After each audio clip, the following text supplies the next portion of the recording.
Hey, it's John Justice from My Nerd World with a spoiler-free initial thoughts and review of The Mandalorian. Okay, let me say just up front, it's fantastic.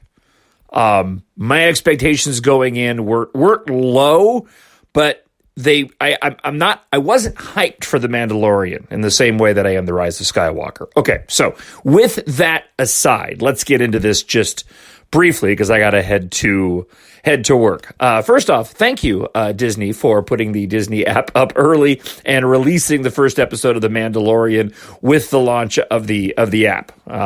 Backing up my schedule about a half hour, got my work done, and was able to watch the very first episode and still get my work done, and then I got to head to work. So that's perfect. I'm glad that they are not releasing the show all at once, even though I would quite honestly want to call in sick and just watch all of it and binge it if they had. But no, I'm really glad that they're separating out the episodes and that we're going to get another episode here in the next few days. All right, so spoiler free. I'm not going to get into anything of the show. I just want to make a couple of comments, and I'm going to get into more of this coming up on this weekend's full My Nerd World show. But you know, the thing about Star Wars that we don't talk about very often is how A New Hope had a very definitive vibe to it.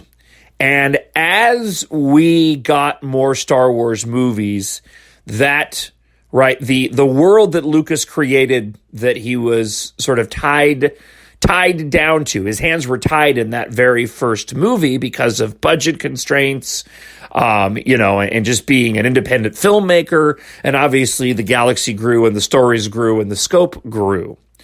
And since then, we kind of have this two different versions in my mind of Star Wars. You kind of have the original New Hope aesthetic that so many of us cling to because it's nostalgia fuel, right? And then you get which is grounded more in sort of reality based and a little bit more relevant to everyday life, especially the stuff on Tatooine and things like that. Then you get the Force opening up and you get more of the mythology and more of the fantasy element is really what I'm trying to get at. What The Mandalorian does is it really does, and Jon Favreau said he was trying to do this, it really does capture the vibe of A New Hope while also having the energy of the larger fantasy part of the science fiction of Star Wars. I had to kind of remind myself that this is a television show, so we're not going to get anything resolved in the first episode. I started watching it and I felt like I was watching a movie because it just looks spectacular. I mean, it doesn't look like a TV show by any stretch. And I had to remind myself, okay, this is like Rebels and this is like Clone Wars. These are going to be short stories and most of them aren't going to have a resolution. They're going to leave you hanging until the next episode and they're going to be paced a little bit slower. That being said, I'm going to be watching this thing multiple times heading into the next episode on Friday. And I am excited now in a way that I wasn't before for live action Star Wars television. A lot of people out there have been saying that maybe this is the best way for Star Wars to create content. And I'm certainly not going to say that at this point because I love my movies. And I think that the saga films on the big screen are vital to the importance of Star Wars moving forward. That being said, we are in fine shape if this is the kind of programming based off of 40-minute episode that we can expect from the Disney streaming service and from live action Star Wars. It's really good. And the mythos of The Mandalorian, it took, like, I'm a Boba Fett fan, but I'm not an uber fan of Boba Fett.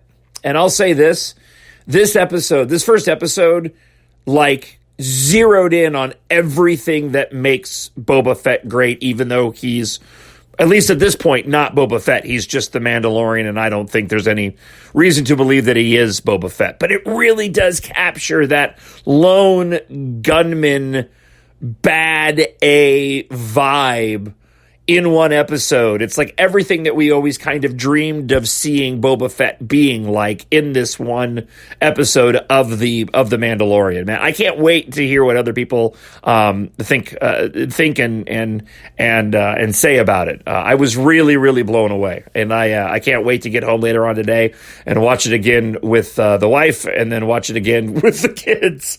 All right, I got to go to work. Let me know what you think. Drop me an email, talkshownerd@gmail.com. Leave a comment if you're listening to this on YouTube. Another full video show and full podcast coming up this weekend on YouTube and wherever you go and find podcasts. Just search for My Nerd World. And if you haven't downloaded the Blaster app yet, go get it. TheBlasterApp.com, which is how I'm recording this, or go to the App Store and search Blaster app, all one word. I have spoken. If you've watched the show, you got the reference.